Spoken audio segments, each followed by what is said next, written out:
it is hard for me to be shocked or even, in any way surprised by what the Biden administration does. But I've got to say, the stories the crime stories that happened over the weekend that we talked about here. And now remember, every single crime incident, unless it fits into a broader narrative, people will make an argument. Well, it's a local, right? It's a local story. There was a shooting. It's a local story. When is it a national story?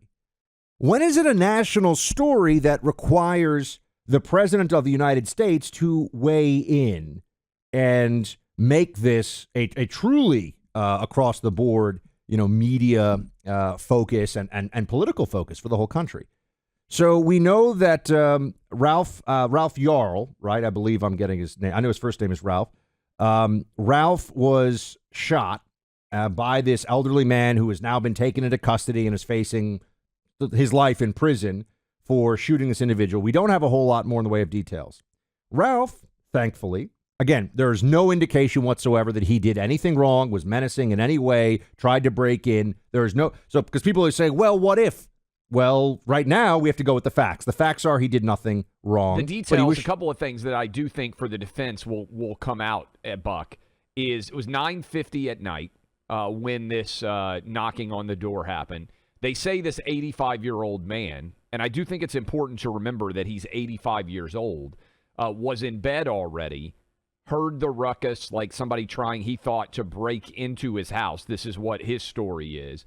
And he came out and believed that somebody was trying to rob him and fired shots to try to scare the guy away. So I do think, look, this is, there's no indication that the guy did anything wrong, but I do think from a defense attorney perspective, you have to consider he's 85 years old. He's already in bed. He hears somebody that he thinks is trying to break into his house, right? This guy isn't there's no indication that the elderly man who shot this kid is, a secret member of the Klan or something, or has some evil. He made it 84 years without ever committing any crime, okay? I always think that's worth noting.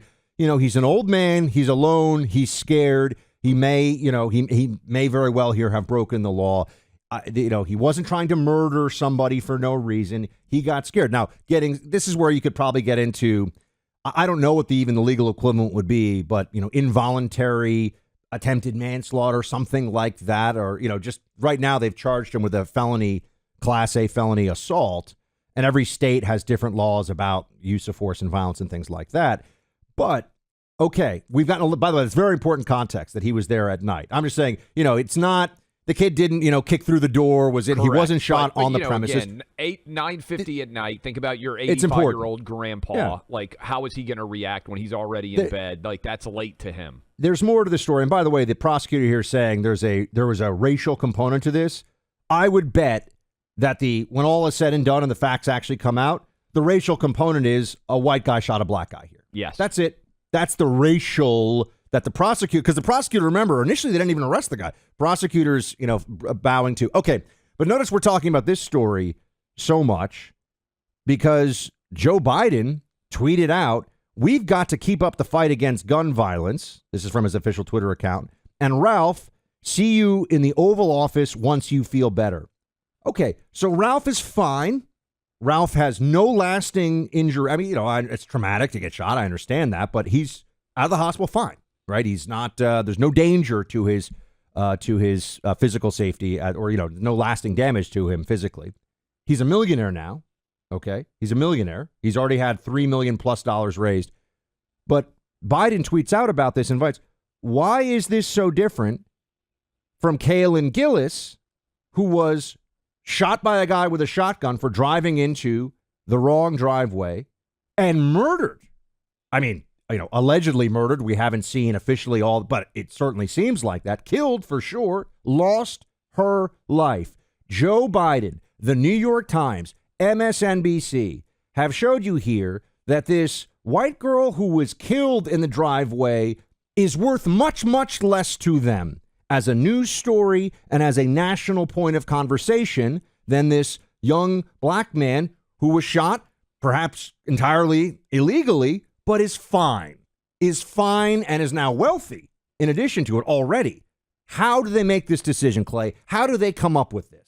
I read it again. This is why I read the New York Times every morning. And I think they were so shamed by their coverage and if you listen to yesterday's show, they put the shooting in Kansas City on the front page of the New York Times as one of the most important stories, in their opinion, that had occurred in the last 24 hours. They did not have yesterday in the edition that I saw, Buck, anything about this 20-year-old white girl who was shot and killed in New York State.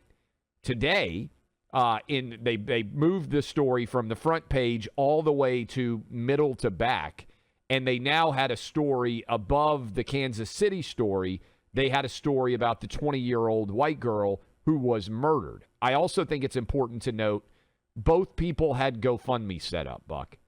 The white girl in New York State who was murdered, again, all the evidence suggests this is somewhat similar in that someone panicked in a house over the arrival late at night, in their mind, of someone they didn't expect. She never even exited the vehicle. She was in the car. The guy walks out and shoots her, and she dies. And there's it's an awful, tragic story. She evidently, with several friends, was trying to drive to a party. Can I offer that, and they went the wrong place. I know something about, I've had training when it comes to use of force and understand, even from the law enforcement side, use of force training back when I worked in the federal government. Shooting somebody in the car is actually more, in this context, is even less understandable than shooting somebody through a door. Now, they both could very well be entirely illegal. But the danger of someone in a car is less zero. present to you than it is if they're on your front porch. Correct. If someone's banging at a door, you might panic and freak out and make the, you can't just shoot through the door, right? I mean, but if someone's in a car, they pose zero risk whatsoever. There's absolutely no basis. And to come out and start blasting away with a shotgun. But the key point here, Clay, is the Biden himself, the Biden White House weighs in on this. Celebrities, idiot celebrities who just want their moment of, oh, I'm so virtuous, they're all talking about how they stand with this kid. Okay, fine. Do they stand with the families of the 4 who were murdered and the 15 who were shot at the Sweet 16 in Alabama? Why aren't they raising money for those kids' families? Why aren't they doing something about where there was much more and much more egregious people lost their lives? Many of them. We all know the answers, folks. There is something deeply immoral about the way the Democrat Party plays these race games. It's grotesque. And I wanted to mention, too, and I think we mentioned it yesterday, this girl who was murdered, allegedly, the guy who shot her has been charged with second-degree murder. Her GoFundMe, the family has raised $90,000. The black kid, who is going to be fine, as you mentioned, it's not only going to get to go visit the White House, but he's now raised over $3 million.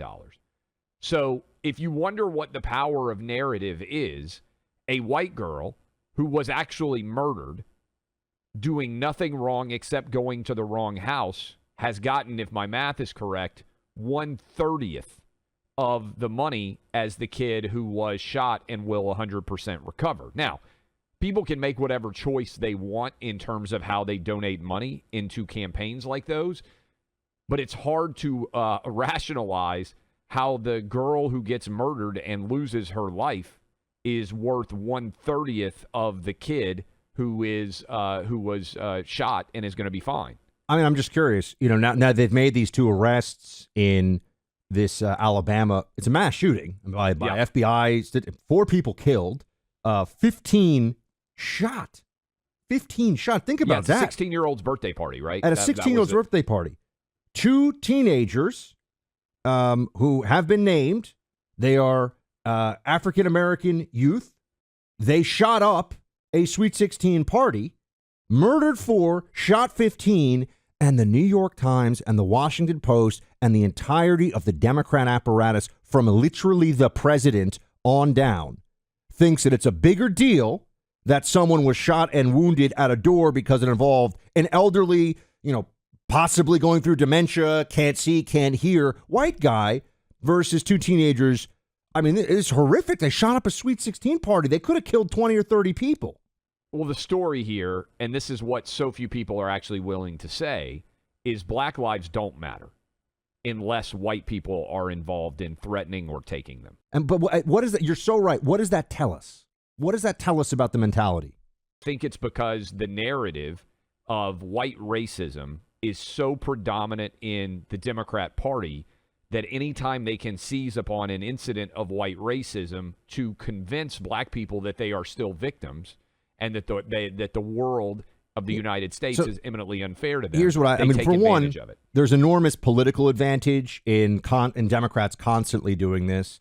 They use this for black turnout at election time, right? The narratives that the Democrat Party pushes are obvious, that there's so much racism, and that is the only reason for any of the problems in black majority communities in this country is racism. That is actually the Democrat Party's overriding belief, and that's how they approach it all the time.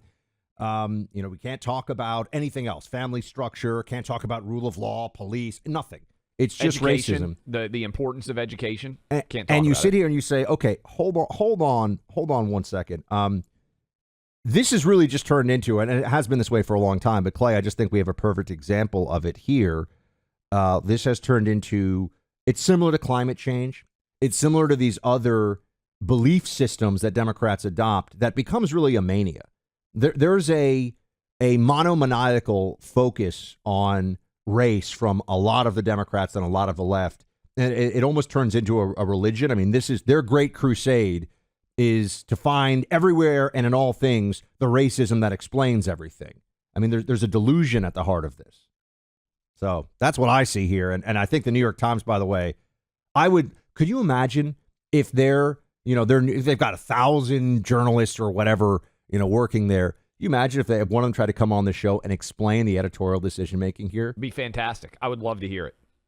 That's what I always say. These people can't even explain what they do. They got ripped pretty soundly, Buck, when they now are covering this white girl's murder and they're putting it on the same page in the print edition of the newspaper. That's why I love the print edition, because that's a calculated decision you're making about which stories matter to you. Yeah, and Joe Biden, the president of the United States, just told the entire country, because everyone's aware of what happened over the weekend, everyone knows what these news stories were, that to Joe Biden, it is a much more worrisome thing when a 16-year-old black guy is wounded than when a white girl who is 20 is murdered with a 12-gauge shotgun at close range under the same circumstances. That is what Joe Biden has told everybody. So we're just reacting to what they are saying, folks. They're telling you who they are with this.